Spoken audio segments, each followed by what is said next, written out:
Genotype and phenotype. The ancient Semite versus the ancient Hurrian. We've covered the two major groups of the ancient Middle East: Natufian Afro-Asiatic Semitic populations that carry haplogroup E, and Caucasus hunter-gatherer / Iranian Oraxis Hurrian populations that carry haplogroup J. These two groups were different geographically, linguistically, and genetically. Here is a map, as you can see, of the area of distribution of Natufian ancestry, and here is the area of distribution of Iranian Neolithic ancestry. Natufian ancestry is to the left of your screen, by the way, and Iranian ancestry is to the right of the screen.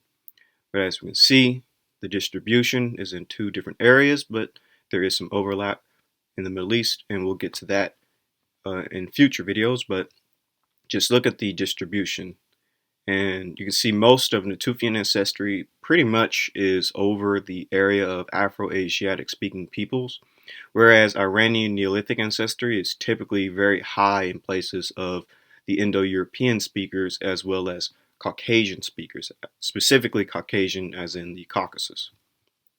Here's just another map distribution of Natufian ancestry and Iranian ancestry. Again, it's pretty much the same geographical area. The deepest Iranian ancestry, of course, is going to be stretching from Iran to India, which fits perfectly with that migration of the Indo-Aryans or Indo-Iranians into India. And of course, it's going to be in the Caucasus because we had a lot of Iranian DNA in the Caucasus as well in ancient times. And as for Natufian ancestry, it's going to be highest everywhere from Syria and Iraq on down. The highest Natufian ancestry is in Middle Easterners, and then it goes into North African and East African populations, and of course the Mediterranean. And again, here's yet just another map of the distribution of Levantine Neolithic ancestry, again in the Middle East, in the Mediterranean, in Northern Africa. Highest is in, of course, the Middle East. And then you have the Iranian Chalcolithic ancestry. Again, it is seen highest in Iran, the Caucasus, as you go towards India. So, quick recap of Natufian Afro-Asiatic Semitic populations that carry haplogroup E. Quick recap. So, here is the area of Natufian culture. It is in the Levant. It stretches from Sinai all the way up to modern-day Syria and southern Turkey. And then here is the area of Proto-Semitic speakers, stretching from Sinai all the way up into modern-day Syria. So this is from Cambridge, and it reads, given the modern distribution of Semitic languages over the area in question, which belong to the larger Afro-Asiatic family, it seems appropriate to suggest that these first farmers of the Levant and their Mesolithic predecessors, including the Natufian culture, were speaking a Proto-Afro-Asiatic language. It may be that Proto-Semitic continued to develop within the Levant and Syria area, since both Ebolites and Akkadian, early Semitic languages, are there attested early, the former around 2400 BC. So as we see, the Natufians, the first farmers, they would have been the first people to speak an early Proto-Afro-Asiatic language, and that Semitic is, of course, a part of that larger Afro-Asiatic family, and that Proto-Semitic developed within the Levant and Syria from the Natufians. So, all very interesting. And the Proto-Afro-Asiatic group carrying the E-P2 mutation may have appeared at this point in time and subsequently gave rise to the different major population groups, including current speakers of the Afro-Asiatic languages and pastoralist populations. So again, Proto-Afro-Asiatic is connected to haplogroup E. And that is from Y chromosome E haplogroups, their distribution and implication to the origin of Afro-Asiatic languages and pastoralism. So as we can see, when we look at a map of Semitic speakers, of Semitic people. Typically, they sort of stop near Syria and Iraq. This seems to be like a natural border from Syria and Iraq. You basically see that everyone above those two countries, in places like Turkey, the Caucasus, and Iran, you have basically non-Semitic speakers. These people are typically Indo-European speakers and Caucasian speakers, and this is true from ancient times and, frankly, even into modern times. But everyone south of Syria and Iraq are Semitic or Afro-Asiatic speakers. And surprisingly, or perhaps unsurprisingly, that fits perfectly with the distribution of Levantine Neolithic ancestry. We see that it also stops in Syria and Iraq, going pretty much very, very low in places like Anatolia, the Caucasus, and Iran. But the highest distribution of Levantine Neolithic or Natufian ancestry is from Syria and Iraq on down. So as you can see, there seems to be a very interesting distribution between both Semitic people or Afro-Asiatic people and Natufian ancestry. There's a perfect overlap with that. And so this is why Natufians likely the ancestors of Proto-Afro-Asiatic people and Proto-Semitic people. So let's do a quick recap of the Caucasus hunter-gatherer / Iranian ancestry, as well as the core Araxes Hurrian populations that carry haplogroup J. Again, let's do a quick recap. So, here is the area in question. This is the core Araxes culture situated in the southern Caucasus. And this is from Encyclopedia of Indo-European Culture, and it reads, in the period immediately prior to the emergence of the Hurrians, the northern area of their distribution was occupied by the core Araxes culture circa 3400 through 2500 BC. The distribution of core Araxes sites would encompass the territory of the Eto and Uratrians, as well as the northern part of the Hurrians.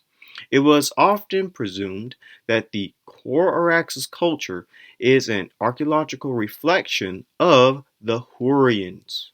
So Hurrians descend from the core Araxes culture. This is from How Eurasia Was Born, and it reads, the Northeast Caucasian language family seems to show clear links to the ancient Eastern Anatolia, as most subclades of J1-Z1842 TMRCA's 4300 BCE can be linked to the Armenian highlands and present-day Azerbaijan, precisely fitting the exact location of the core Araxes culture, 3400 BCE through 2000 BCE.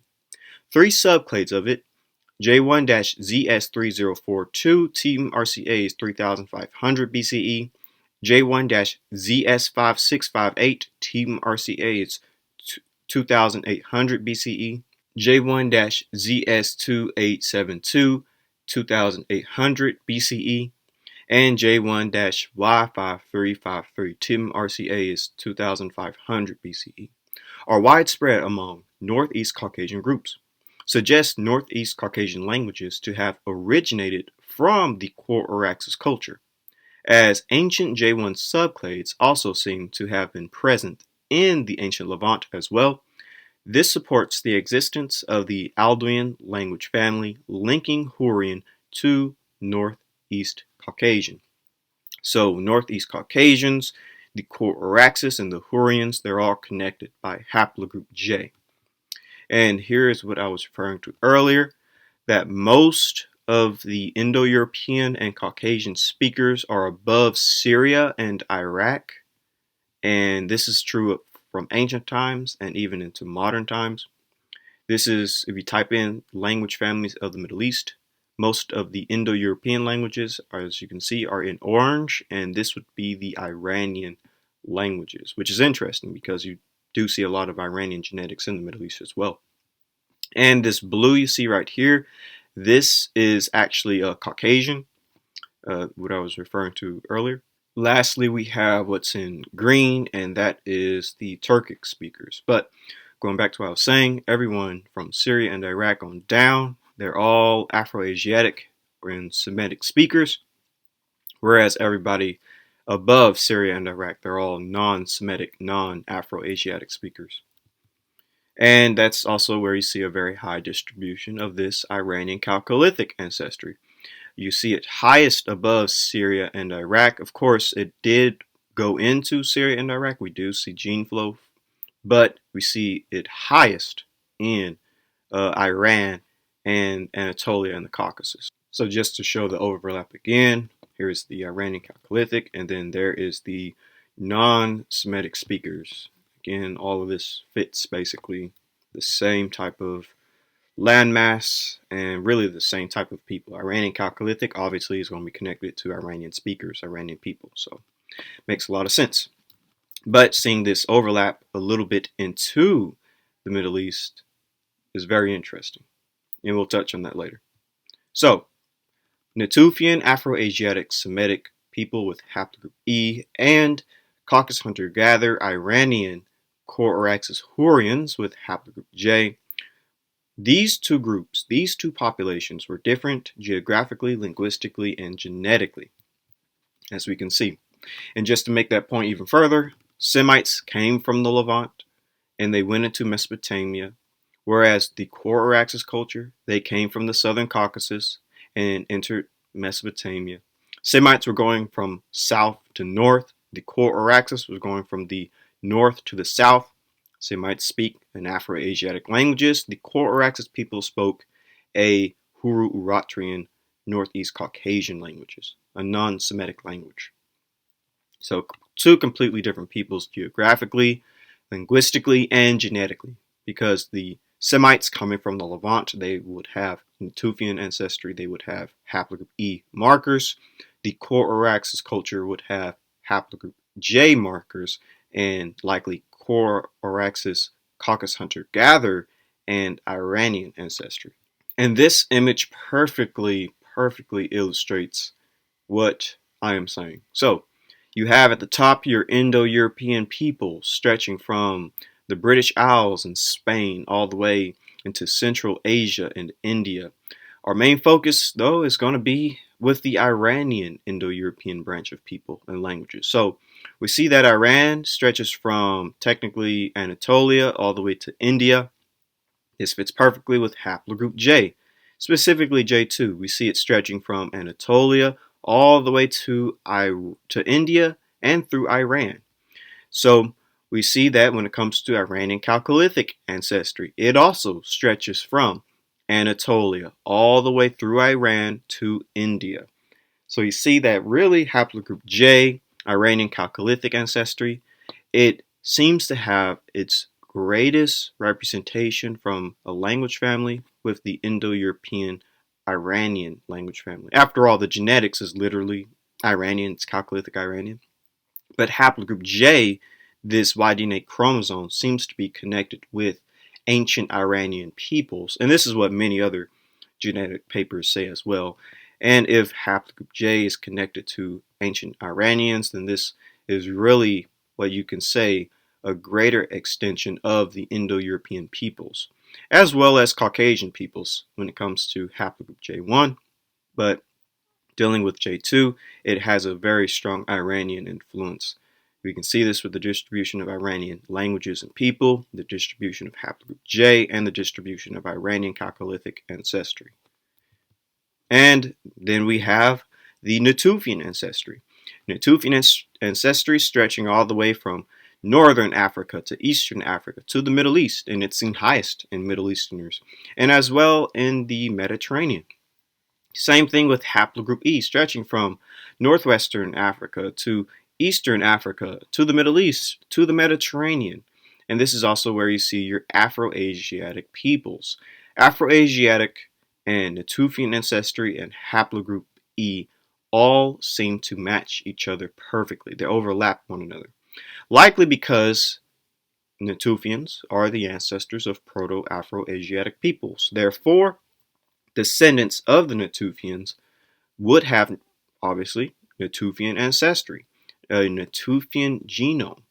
which is what we see, as well as haplogroup E, because the Natufians, they only had haplogroup E, as well as their descendants, which would be the pre-Pottery Neolithic cultures. And so, again, haplogroup E, Natufian ancestry, Afroasiatic peoples, they all overlap one another. So these two groups were different, again, geographically, linguistically, and genetically. Who? Natufians, Afroasiatics, and haplogroup E. And who else? The Caucasus hunter-gatherer Iranian ancestry, the Core-Araxes culture, the Hurrians, and haplogroup J.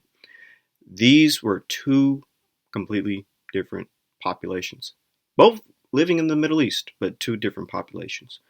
But that begs the question, were these two populations phenotypically different? They look different phenotypically. What did an ancient Semite with Natufian ancestry look like? Natufians genetically are mostly Arabian and Ibero-Mauritian. They also have some Omotic and West Asian ancestry as well. Keep in mind, all of these populations would be Mesolithic and Neolithic and Epipaleolithic, since the Natufians are from the Epipaleolithic. So by default, all those populations would be dark skinned. Therefore, how would a Natufian look based on their genetic makeup and the time period they are living in? Remember, we're dealing with really ancient humans. So, I just want to remind everyone that the Natufians are the ancestors of Semites. This paper makes an additional inference since there is archaeological and physical anthropological reason to believe that the Natufians were related to modern Semitic-speaking peoples of the Levant. That is from In Hot Pursuit of Language in Prehistory. And let's look at the Natufian genome. The Natufian sample consists of 61.2% Arabian, 21.2% Northern African, 10.9% Western Asian, and 6.8% Omotic ancestry. And remember, this Arabian, North African, West Asian, and Omotic ancestry is all Mesolithic and Neolithic, meaning by default, these populations are going to be dark skinned and going to be a bit robust. But let's just look and see. Arabian Vidoid. This would probably be the best representation of that Arabian ancestry that's seen in the Natufians. So the Arabian Vidoid, ancient Vidit type of the Arabian Peninsula found in the Mari of South Oman around the Hadranat in Yemen. This type could be linked to the ancestral Arabian population as well as the Dravidians of India. Dark brown skin, curly ringlet, black hair. So this type is probably a good example of the ancestral Arabian population, this Arabian Vidid. And so also keep in mind the Natufians also had North African ancestry, which would be Neolithic North African. Again, we're dealing with Neolithic populations. Ethiopid type that was more common during the Neolithic when the Sahara was still green. Reddish brown, black skin, tight curly hair, dully mosophilic or dully mesophilic. Basically, they had somewhat of a long skull. So this is the Saharan Ethiopid type. And then we have the Omotic. Again, the Omotic ancestry is within the Natufians. So let's read about them. Probably a relic of pre-Neolithic periods. Again, that's perfect, pre-Neolithic periods. Dark brown skin and kinky curly hair. Usually dolichocephalic. Mildly Pratt-Ryan nose, which basically means it's mildly a wide nose. The lips are full and cheekbones often prominent. So that's the Omotic. So if you put all this together, all these phenotypes, the ancestral Arabian, the Ibero-Mauritian or the North African Neolithic, and the Omotic ancestry, you're basically going to get a dark-skinned African Arabian or Afro-Arabian looking individual. And this is the genetic makeup of a Natufian. Mostly Arabian and with African ancestry. Basically Afro-Asiatic in a sense, having both the Arabian and the African. And so this is the general phenotype. If you blend it all together, it would look like. So this is a reconstruction of a Natufian, as you can see. And this man does look like he would be a split between a ancient population of African and Arabians.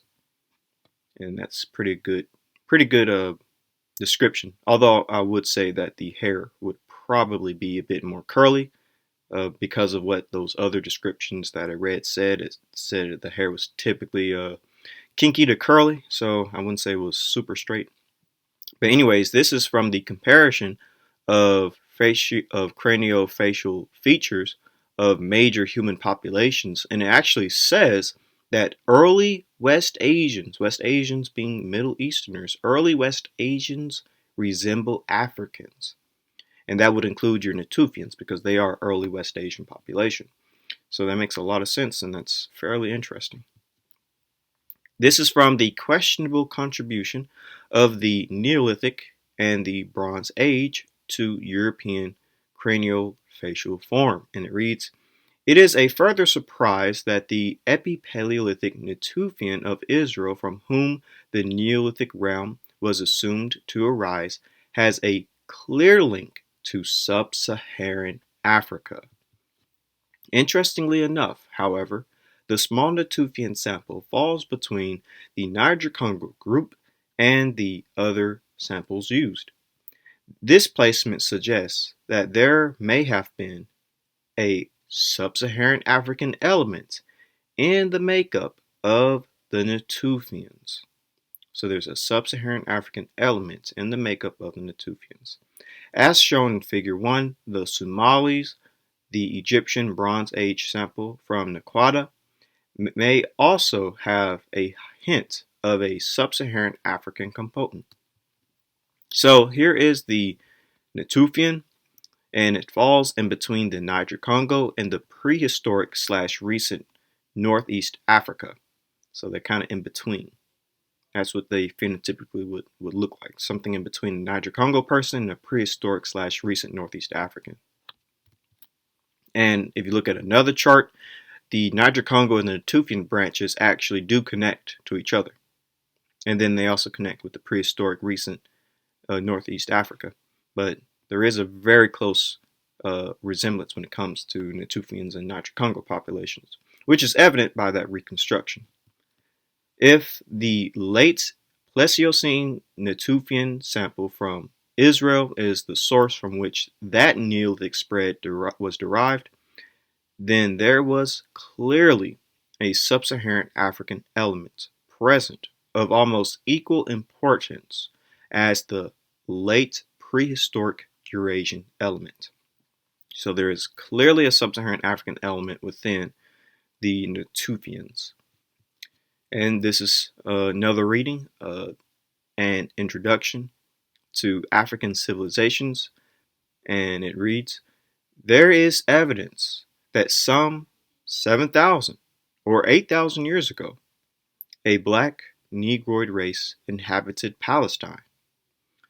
Even Sir Arthur Keith agrees that they were clearly Negroid, decidedly prognathous, which means the protruding of the jaw, with wide faces, flat noses, and long, large heads." Sir Arthur Keith goes on to say that these early Palestinian blacks may have been the ancestors of the Semites or Arabs of biblical times. Other markings found on these skeletons seem to indicate that the early black Palestinian had connection with ancient Ur of the Chaldees. Very interesting. So Natufians, who best represent an ancestral population to Semites, basically they looked Negroid or Sub-Saharan African.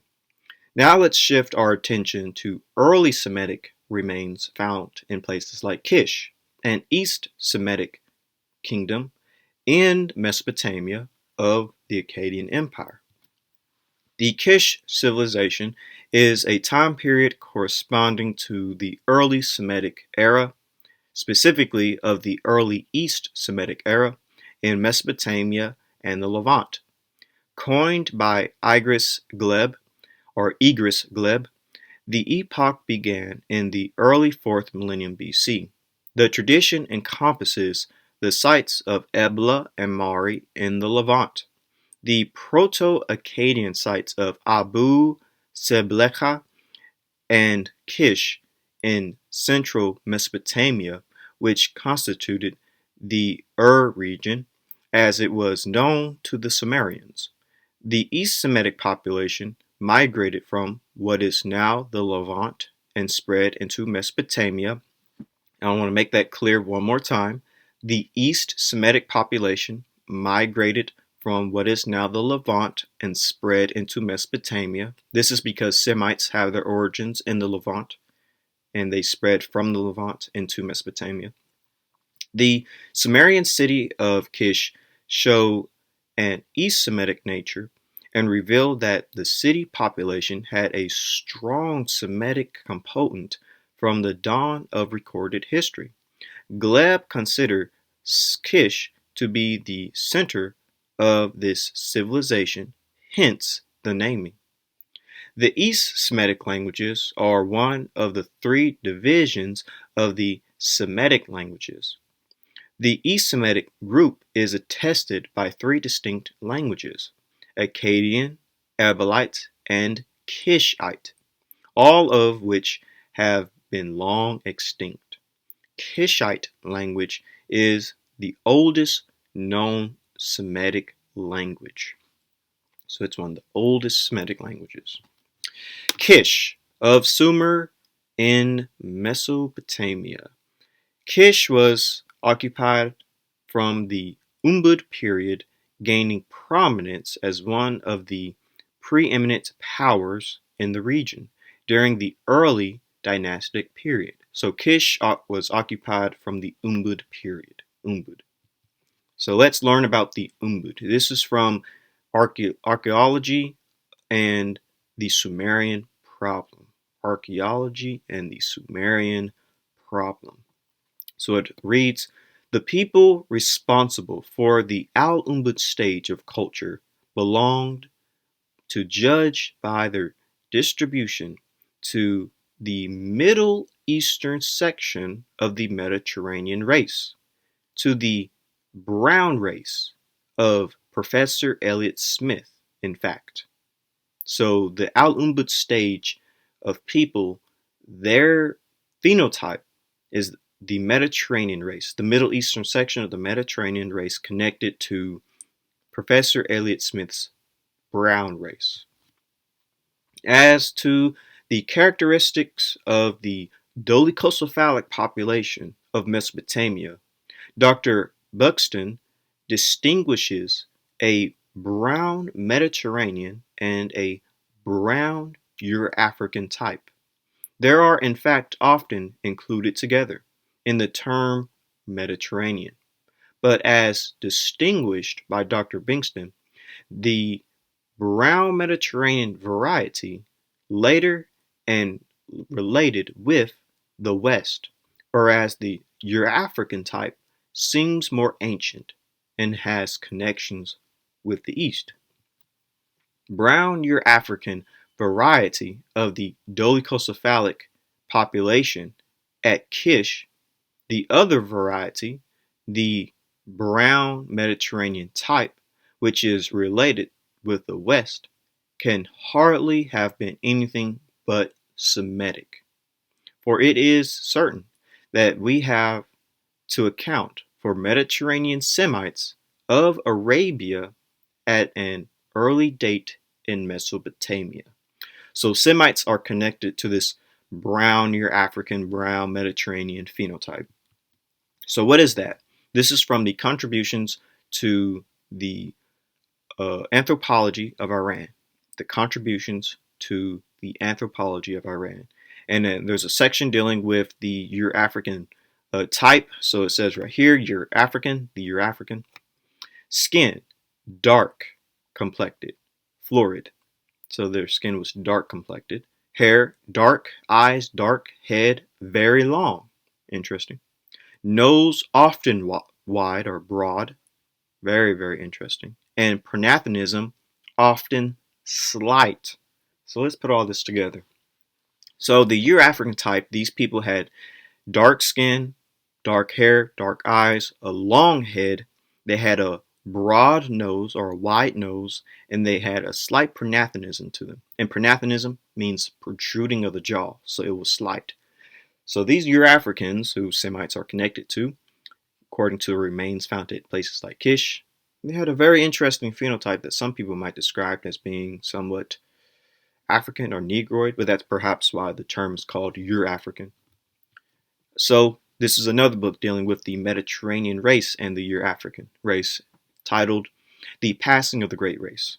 And it reads, the Mediterranean race was first defined by Sergi, who also calls it Euro-African. So those are two words or two descriptions that we read about from the brown Mediterranean and the brown Euro-African. So it reads, the Mediterranean race originated in Africa and is closely related to the Negro, both being long-skulled peoples descended from a common stock, the Euro-African. So it kind of makes sense why the Euro-African is described the way it was from the other reading. It's because they're pretty much closely related to Negroes, so they're going to kind of look Negro, kind of all falls together. So here's Kish, by the way. It's found in Iraq's, I would say southern Iraq, but more central southern Iraq. And again, Kish is an Akkadian empire. It's part of the Akkadian kingdoms, and it was an Eastern Semitic civilization. And the remains are a brown Euro-African and a brown Mediterranean type. Those are the remains found at Kish. They resemble those type of people. So let's dig a bit deeper. This is from report on the human remains found at Kish, because this can get us straight to the meat of it. This report on the human remains found at Kish by the Field Museum and Oxford Expedition is based on the material excavated in the Old Sumerian Palace at Eastern Kish. All remains from the palace, or in our terminology, Mount A, belong to the period immediately preceding the age of Sargon of Akkad, and are contemporary with the last fourth dynasty of Kish, circa 2900 through 2800 BC. The names of the 8 rulers of this period indicate clearly a Semitic dynasty. So the remains that we're about to read about, we are dealing with Semitic people. The population at Kish is the period to which the human remains of the palace belong should be. Therefore, very mixed. Dr. Bingston finds 2 long-headed races in the palace skulls at Kish, which he designates as Euro-African and Mediterranean. Keep in mind the definitions that we read earlier. There can be little hesitation in ascribing this type to the people who have been called by Elliot Smith the brown race. So again, Elliot Smith, the brown race. These 2 types both belong to a group of humanity, which is classed as a single race by Hayden, who, while apparently associating the brown race with the Mediterranean race, includes a further group, the Semites, of whom only one group, the Bedouin, here concerns us. So Semites are also connected to this brown race or this Euro-African or Mediterranean race, and the Bedouins are the closest in phenotype when it comes to it. And that's fairly interesting because Bedouins, from a genetic standpoint, are very close to Natufians, and the Natufians also have a similar phenotype described as a Euro-African phenotype or a brown race phenotype. So that all comes together very nicely. So let's get the basic understanding of what the Elliott Smith and the brown race really is. This is from General History of Africa, and it reads, particularly when we note once more that Mediterranean is not a synonym for white. Elliott Smith's brown or Mediterranean race being near the mark, Elliott Smith classes these Proto-Egyptians as a branch of what he calls the brown race, which is the same as Sergei's Mediterranean or Euro-African race. The term brown in this context refers to skin color and is simply a euphemism for Negro. So let's read it. This is from The Ancient Egyptians and the Origin of Civilization by Elliott Smith. So it reads, the Mediterranean and East African littorals into the whole peninsula of Arabia and the shores of the Persian Gulf. In other words, Syria, Arabia, Mesopotamia, and Sumer were parts of the original domain of the brown race. So all of the locations of Syria, Arabia, Mesopotamia, and Sumer, they were populated by people known as the brown race. This is the original domain. I find that to be very interesting. And remember what the brown race is from all the other readings. So let's get a deeper understanding though. The Proto-Egyptians, but there can be no doubt whatever that their dark hair was associated with dark eyes and a bronze complexion. Wall pictures and statues with black eyes and ruddy brown skin. Brown skins and irises of a black or dark brown color as the living populations of northeastern Africa, which most nearly resembles the Proto-Egyptians in stature, have a coppery brown skin color. We must look upon the old Egyptian custom of representing men of their nationality with red skin.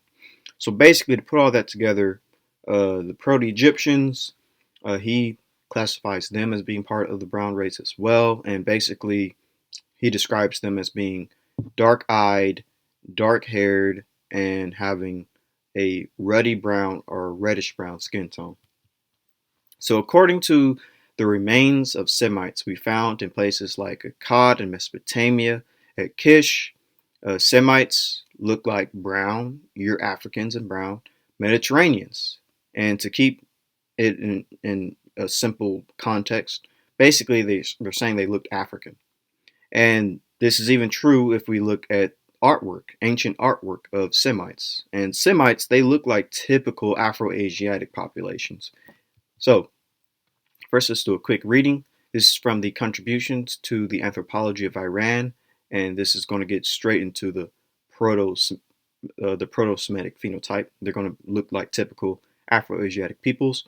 So it reads, in a private communication, he writes that this sequence is correct for Mesopotamia, as for example at Kish, where the Mediterranean Proto-Semite is under the Sumerian Alpine. He adds that the primitive Mediterranean type equals the Gallas, etc., of Somaliland and Kenya colony, which in turn equal the Proto-Semites. So again, Gala peoples in Somaliland, they look like basically what Proto-Semites look like according to the remains. Proto-Semites, they look like typical Afro-Asiatic peoples. And this is, of course, even evident in the artwork. So this is from Mesopotamia. These are Semites from Mari, which was part of Akkad. And these Semites are clearly a dark brown skinned, black eyed people with black hair. And over here, these are just typical Afro-Asiatic people, typical Afro-Asiatic phenotype. And we can see that Semites, they look no different. These are, again, early Semites in Mesopotamia of Akkad, specifically in Mari. And here are more just Semites. This is a Syrian man and his Syrian wife, and he's a mercenary that was brought in from Egypt. And this is their son. And these are more depictions of Mesopotamian Semites from Mari. And here is just another depiction of Semites by the Greeks. These are three Akkadians, and these are Semitics people as well, Semites as well. And I'll get into who they are at a later time. But these are three Akkadian peoples made by the Greeks. And then we have the famous Elamites or Elamites. And they, of course, are clearly a dark brown skinned people with black hair and dark eyes. And here is Bedouins from Syria from the time period of Ramses III. These are Bedouin Syrians. And these are Aramaean Syrians, Semites as well, Aramaeans. And of course, they look very similar to these Bedouins of Syria depicted by the Egyptians. So, and of course, we cannot forget the Sabaeans from Arabia. And the Sabaean peoples look obviously like the dark-skinned southern Arabians and even the peoples of Ethiopia, like the Habasha and Amhara. These are Sabaean statues and Sabaean or Ethiopian men that look like Sabaeans. So ancient Semites that descend from Natufians would look like other Afro-Asiatic populations, basically Northeast Africans, Arabians, Yemeni, Bedouins, etc. And so that's basically what you get. Because genetically, that's pretty much what a Natufian is. They have all the genes of Afro-Asiatic people, North Africa, East Africa, and Arabia. They are the basic best representation of an Afro-Asiatic person in ancient times and modern. So putting all this together, it is clear to me that the Semites, ancient Semitic populations, early Proto-Semitic populations, they would have been dark-skinned. They would have ranged from medium brown to dark brown in complexion. They would have been black-haired. They would have been black-eyed or dark brown-eyed. And they would have looked like typically other Afro-Asiatic peoples. They would have looked basically African and Arabian.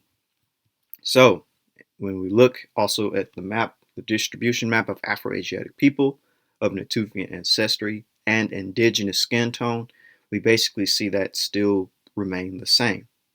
That early Semitic populations, according to indigenous skin tone maps, they would have been dark-skinned, no different than people on the other side of the Red Sea. People on this side of the Red Sea and people on this side of the Red Sea, pretty much the same in skin tone. And same thing with Natufian ancestry. It stretches in the Middle East and in Africa, although Natufian ancestry is highest in the Middle East. But we see that Afro-Asiatics, again, it all remains the same. Early Semitic populations, early Afro-Asiatic populations, they all would have been pretty much the same. Phenotypically, genetically, and in their distribution. So what did ancient Hurrians with Caucasus hunter-gatherer / Iranian ancestry look like? Well, we know based on their genes. This is from Upper Paleolithic genomes revealed deep roots of modern Eurasians, and it reads, to explore further, we look at genomes in two pigmentation genes to have been strongly selected in the ancestors of modern Europeans, namely SLC45A2 and SLC24A5. Selected SNPs in the SLC45A2 and SLC24A5 genes contribute to lightening of skin and are almost fixed in modern Europeans. We found that Katos and Sapserbia have the ancestral version of the SLC45A2 variant, but both Caucasus hunter-gatherers have the selected version of the SLC24A5 gene, encompassed by the most commonly associated haplotype C11 found in modern populations. So the Caucasus hunter-gatherers, they have an ancestral version of light skin. Caucasus hunter-gatherers, by the way, were found in Georgia, western Georgia of the Caucasus. And that kind of fits with the Armenoid phenotype. This is the best example that I feel like we can get when it comes to what a Caucasus hunter-gatherer could have looked like. So the Armenoid, short-headed and high-skull type with fleshy features, a flat occiput, and a hooked nose, often dark-haired with light brown skin, common in the mountain regions of Asia Minor, especially Armenia and Anatolia. So I feel like that's a good example of a Caucasus hunter-gatherer. And then we have the Armenid type, Armenid being Armenian basically, a widespread type found in its most specialized form in the mountains of Asia Minor, associated with the ancient Cretans and the Hittite kingdom, common in Armenians. So that's another good type. And then we have the Indo-Iranid type, relatively recent contact type with a position intermediate between Iranian Barchinid and Iranid, widespread in Pakistan, Iran, and Afghanistan, reaching to northern India in the east and Turkey in the west. Light to medium brown skin, straight or wavy brown black hair, plentiful hair. And that fits perfectly even with the distribution of Iranian Chalcolithic ancestry. So this is the Indo-Iranid type. So if you put all these types together, I feel like this is what you'll get when it comes to the early Caucasus hunter-gatherer ancestral populations, because Caucasus hunter-gatherer DNA is found in all of these populations.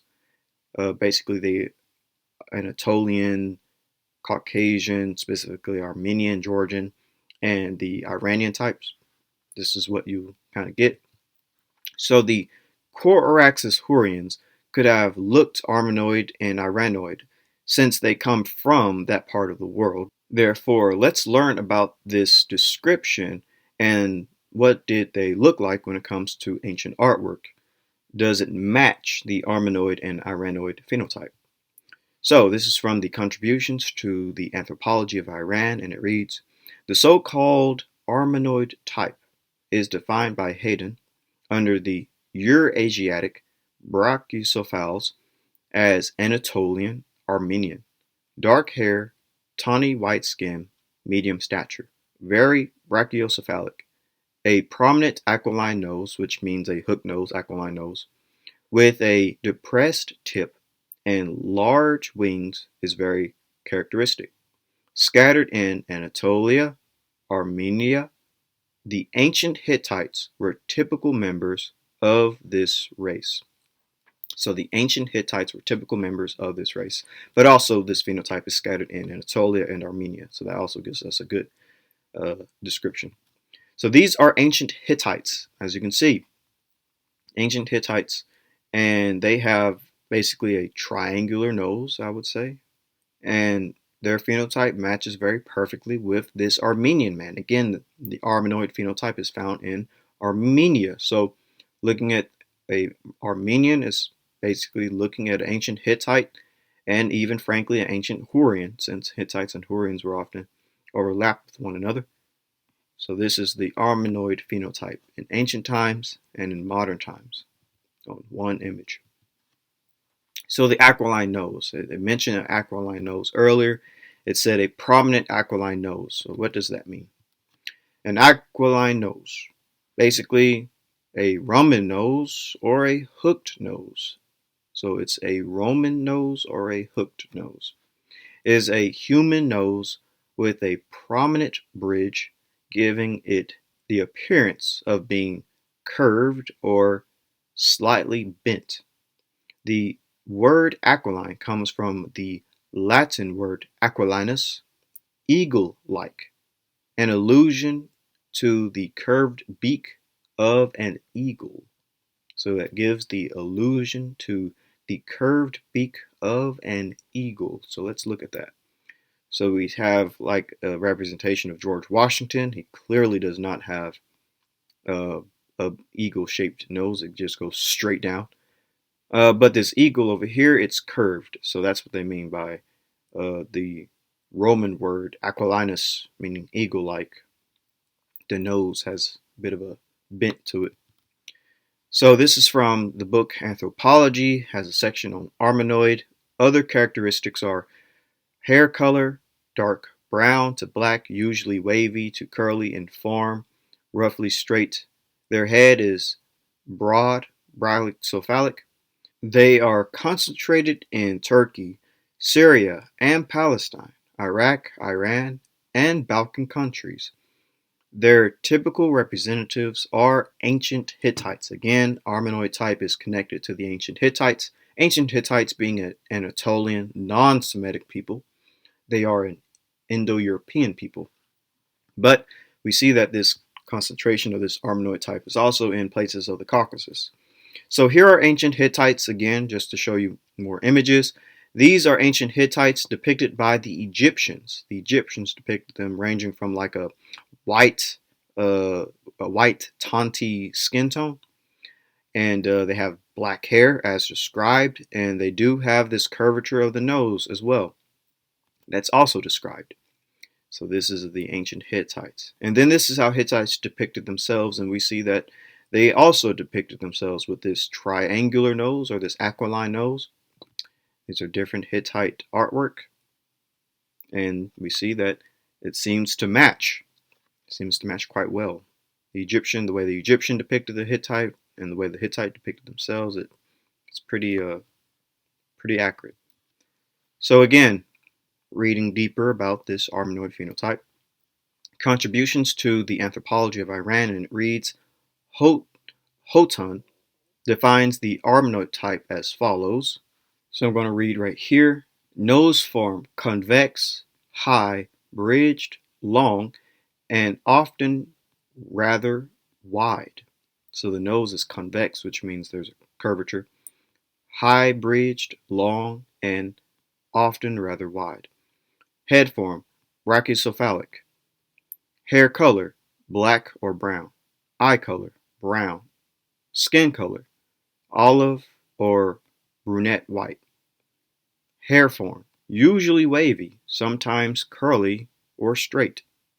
Distribution concentrated in the Near East, Asia Minor, Syria, Persia, common in Greece, Romania, Bulgaria, largely present in urban populations of Russia, Poland, Hungary, Austria, Czechoslovakia, Uzbekistan, Germany, United States.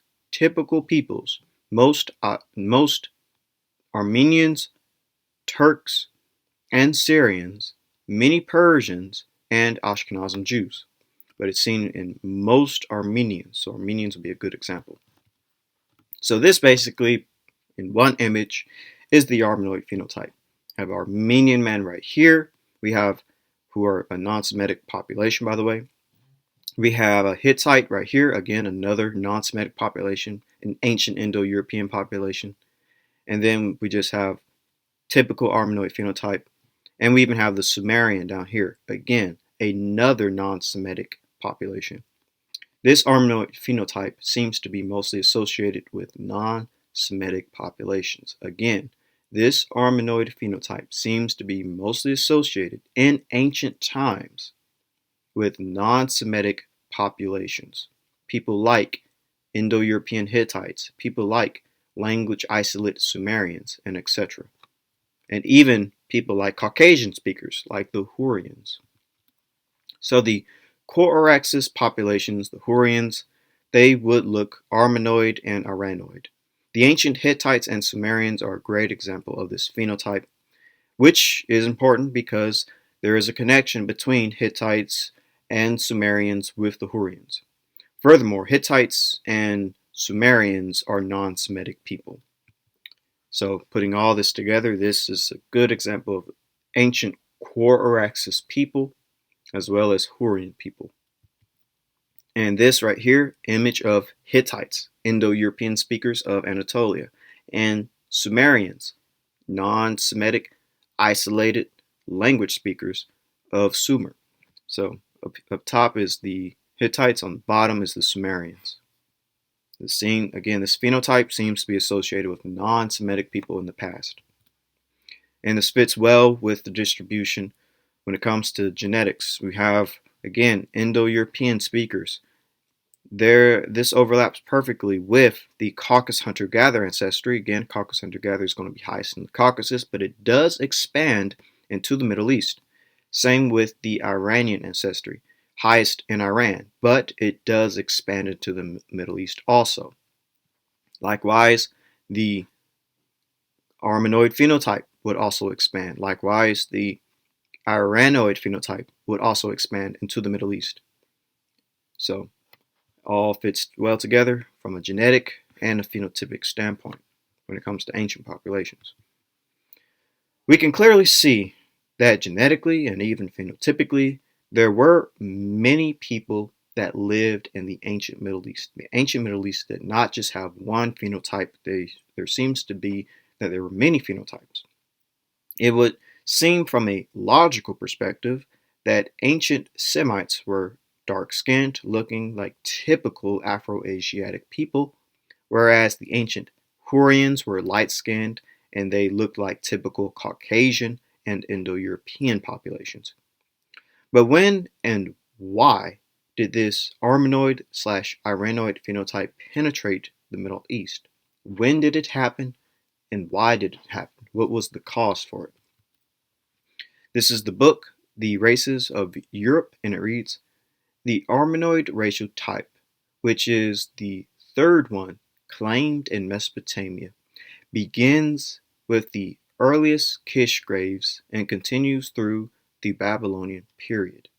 Most of the so-called Armenoid skulls are mesocephalic or subbrachiocephalic, although many of the skulls which have been called Armenoid may represent merely the rounder-headed extreme of the total group. It is nevertheless probable that an plant-occipital brachiocephalic strain actually penetrated Mesopotamia during the 3rd millennium BC. So we have it right here, that it was in the 3rd millennium BC that this Armenoid phenotype penetrated Mesopotamia, the 3rd millennium BC, when it penetrated Mesopotamia. This is from an encyclopedia of world history, and it reads, the population of both Upper and Lower Mesopotamia in prehistoric times belonged to the brown or Mediterranean race. Remember what that phenotype is. While this basic stock persisted in historical times, especially in the south, so this brown and Mediterranean race, it was in Mesopotamia, especially in the south, it became increasingly mixed, especially with broad-headed Armenoid peoples from the northeastern mountains, owing to its recurrent incursions of mountain tribes into the plain. So the brown or Mediterranean race, it became increasingly mixed with Armenoid peoples from the mountains that came into the plains. So it's very interesting. And that fits perfectly with the invasion of various Indo-European and Caucasian groups. This is from the book The Peoples of the Highland, Vanished Cultures of Lerstan, Menani, and Urartu.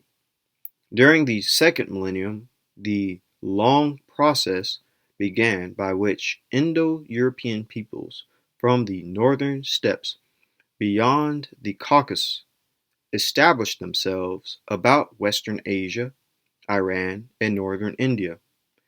Their earliest pressure perhaps drove some of the native peoples of the mountains to migrate or infiltrate and sometimes come as invaders into Mesopotamia and northern Syria, even in the 3rd millennium.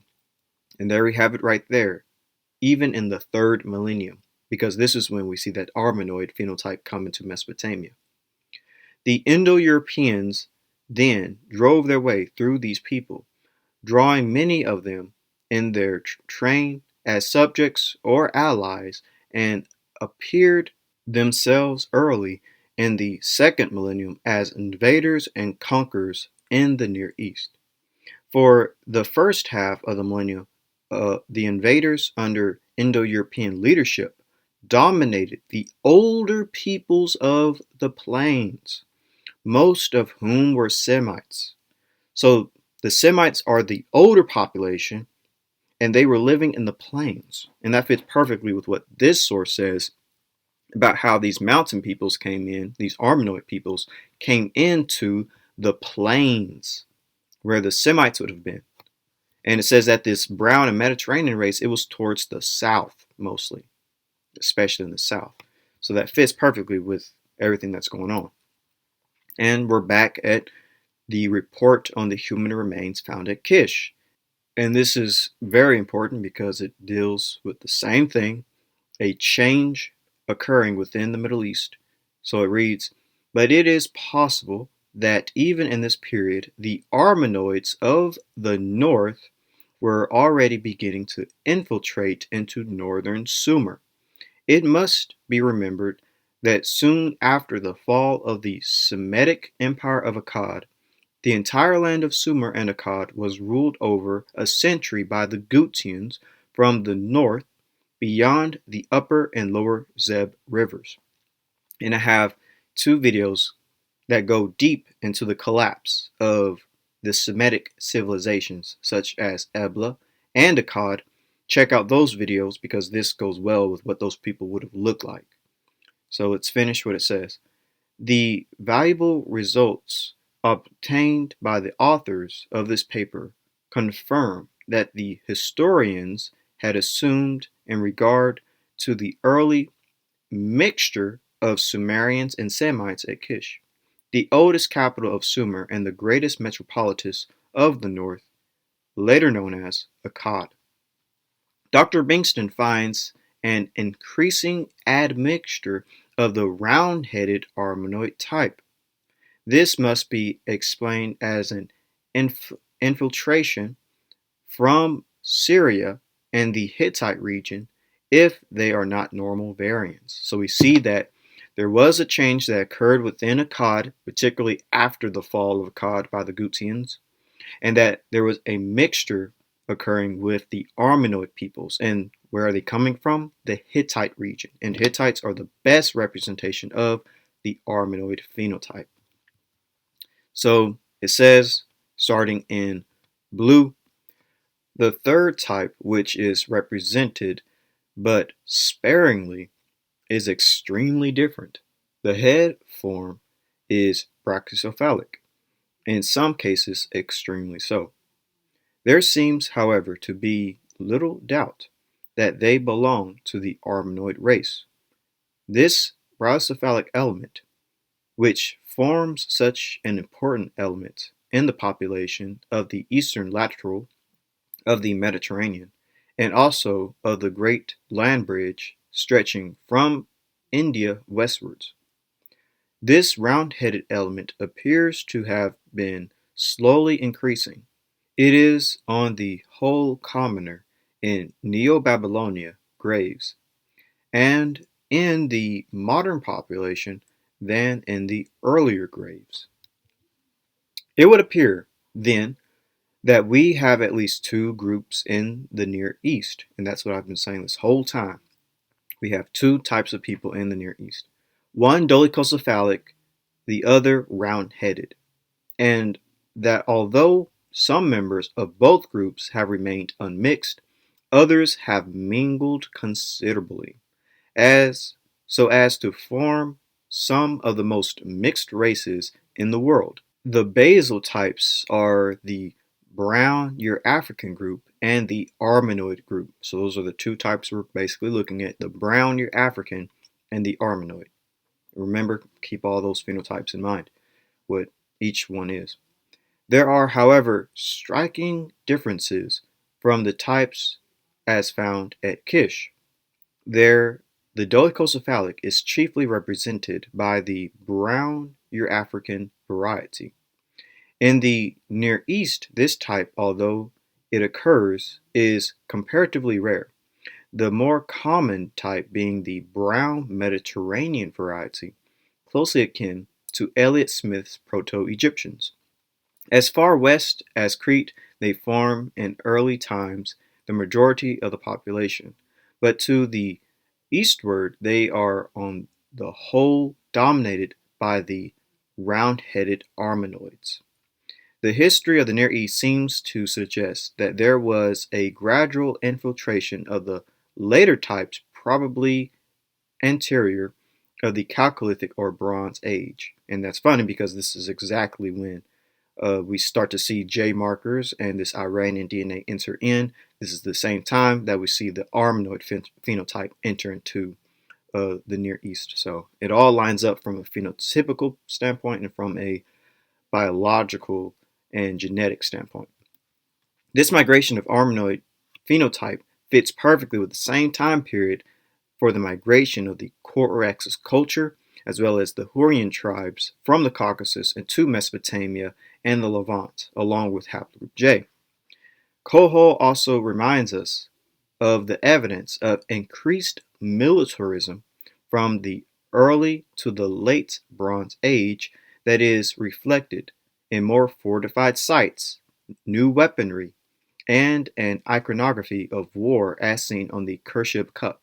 Kohol argues that while the number of Corax settlements decreased in the southern Caucasus, archaeological research indicates that the Coraxus culture spread to western Iran and the Zagros region and to the Levant. In Kohol's view, as new groups of people moved in, the Coraxus communities abandoned the southern Caucasus and moved further south, where some of them already resided. Others associate the cultures of the post-Coraxus period, especially in Trinality culture, with movement of people from the Near East, possibly the expansion of Hurrian tribes. So these Coraxus people and the Hurrians, they're migrating around the same time. We see this Armenoid phenotype enter into the Near East.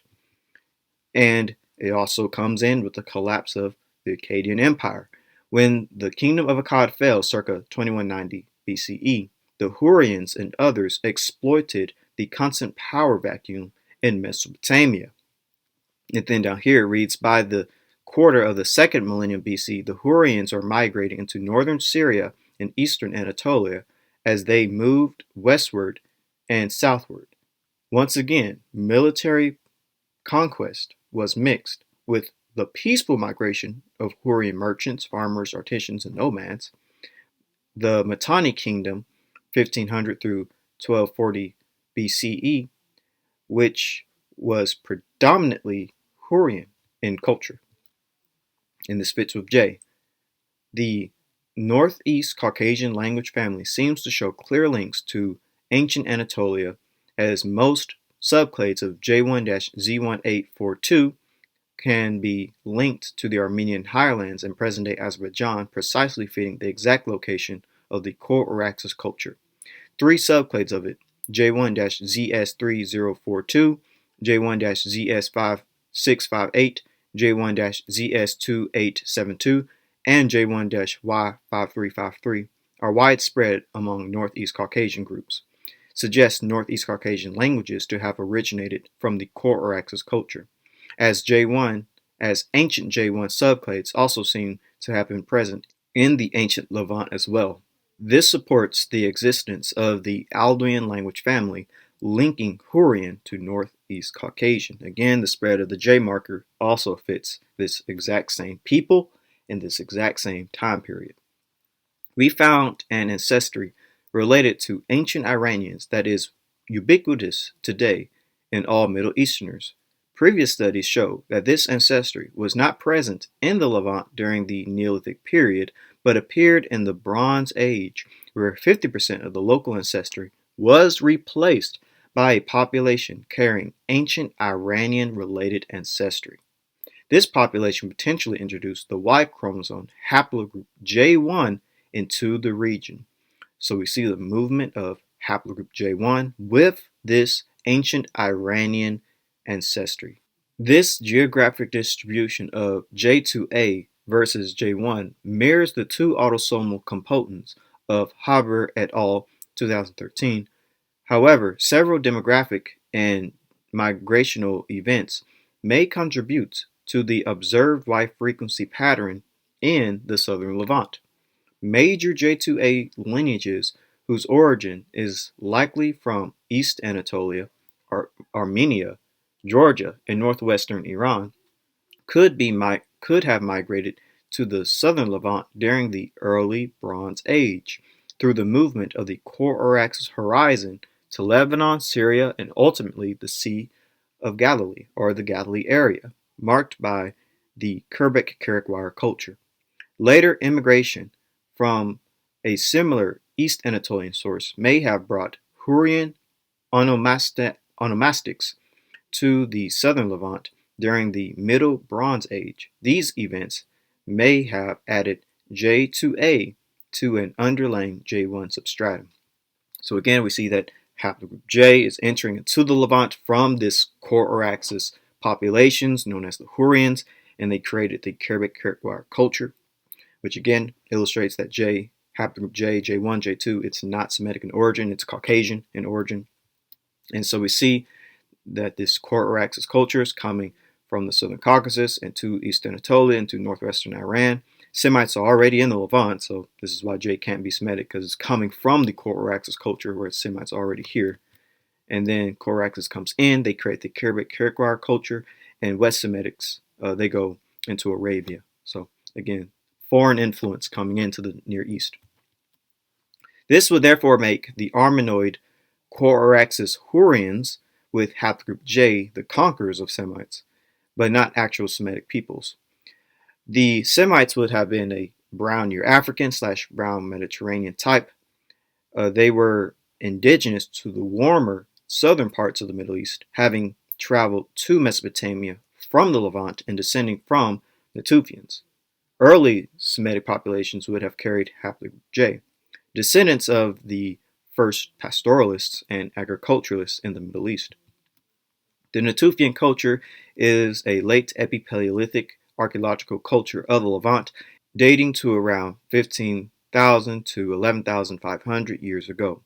The culture was unusual in that it supported a sedentary or semi-sedentary population even before the introduction of agriculture. The Natufian communities may be the ancestors of the builders of the first Neolithic settlements of the region, which may have been the earliest in the world. According to Christy G. Turner II, there is an archaeological and physical anthropological reason for a relationship between the modern Semitic-speaking populations of the Levant and the Natufian culture. So this is the area of Natufian culture, and that is the area of Proto-Semites. Proto-Semites would descend from Natufians, which would represent their ancestral population. According to the genetic analysis done on 6 Natufian remains from northern Israel, the Natufians carried the Y DNA haplogroup E-Z830, a somewhat upwind clade of E-M123, therefore ancestral to it.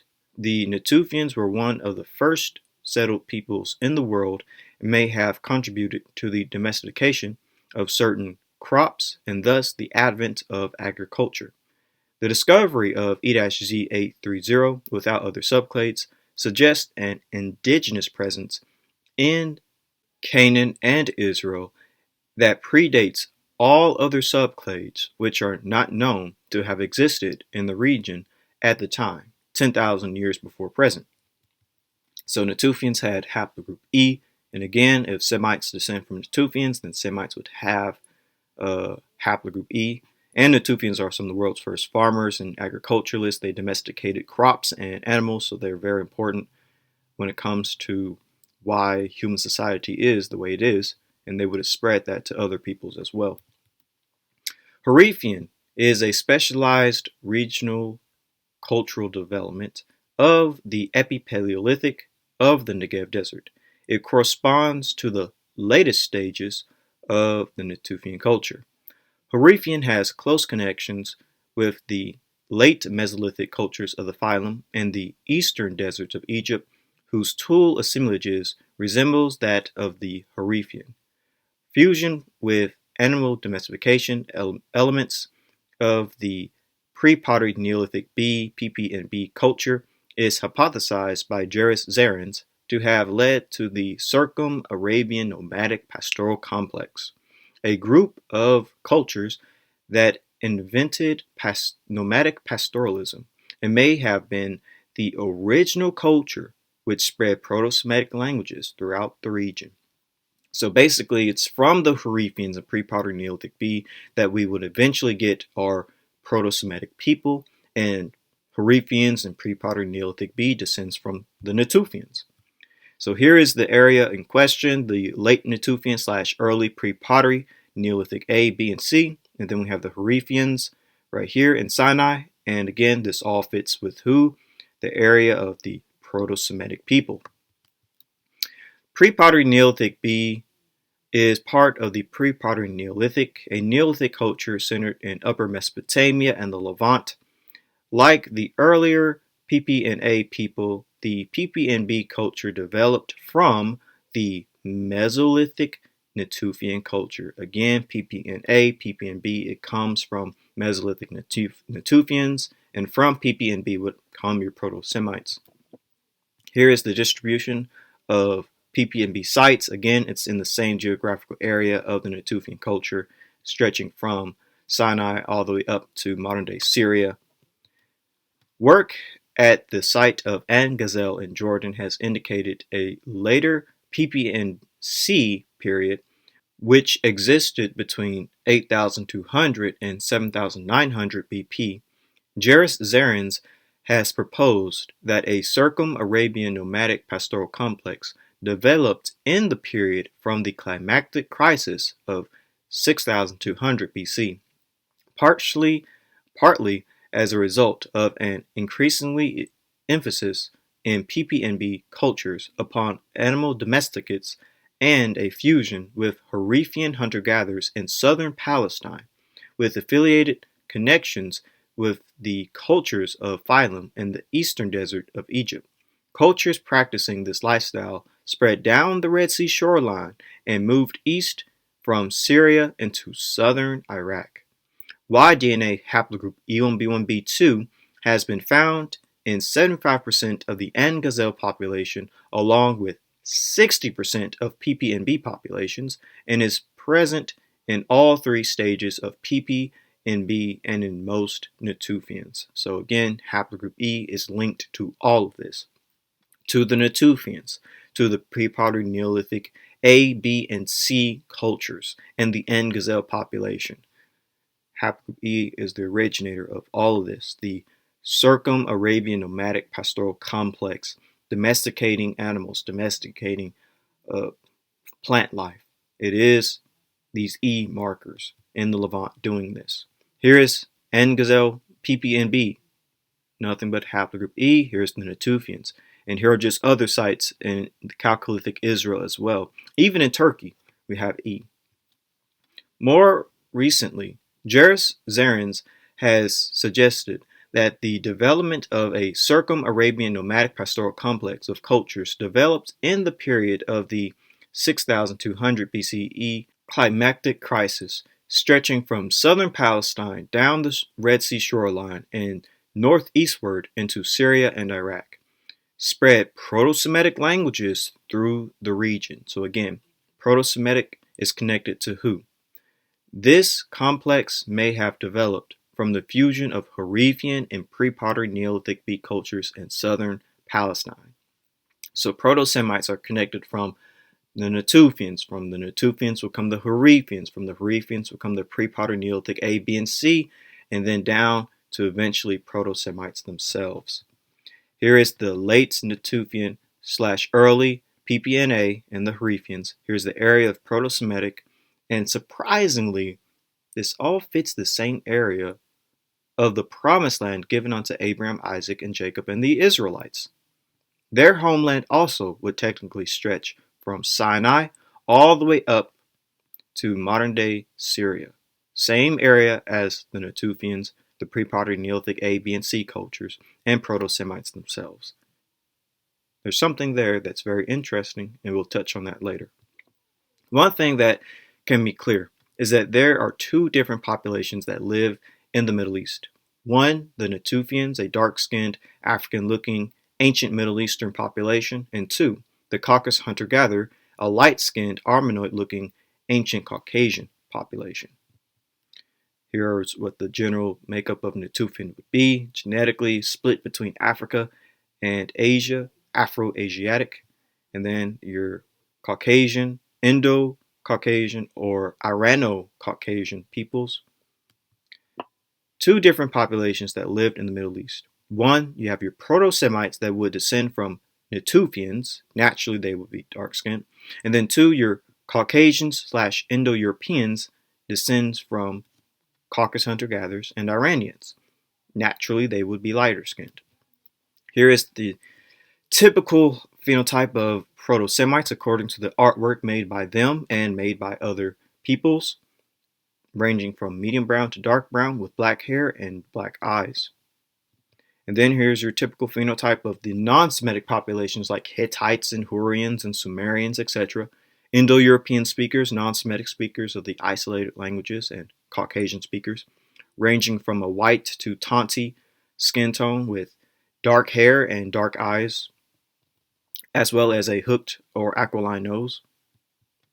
Ultimately, you have two populations of the Middle East, and we can see this from a genetic, linguistic, and geographical perspective.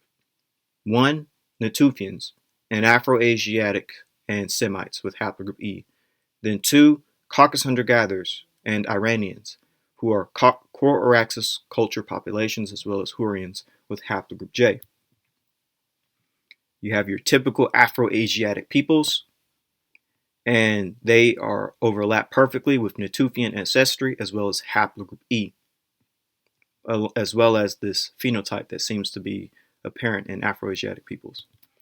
And then you have your typical Indo-European and Caucasian peoples that overlaps perfectly with Caucasus hunter-gatherer ancestry and Iranian ancestry, and your typical Armenoid-Iranoid phenotype that goes along with it. Logic would say that Semites, which would include, Abraham, Isaac, and Jacob, would genetically and phenotypically be more akin to typical Afro-Asiatic populations. But this is where I end the genotype and phenotype, the ancient Semite versus the ancient Hurrian. If you enjoyed the video, please leave a like. Don't forget to subscribe and share the video. Click the bell and follow my social media platforms that you are about to see. And with all of that out of the way, have a great day and shalom.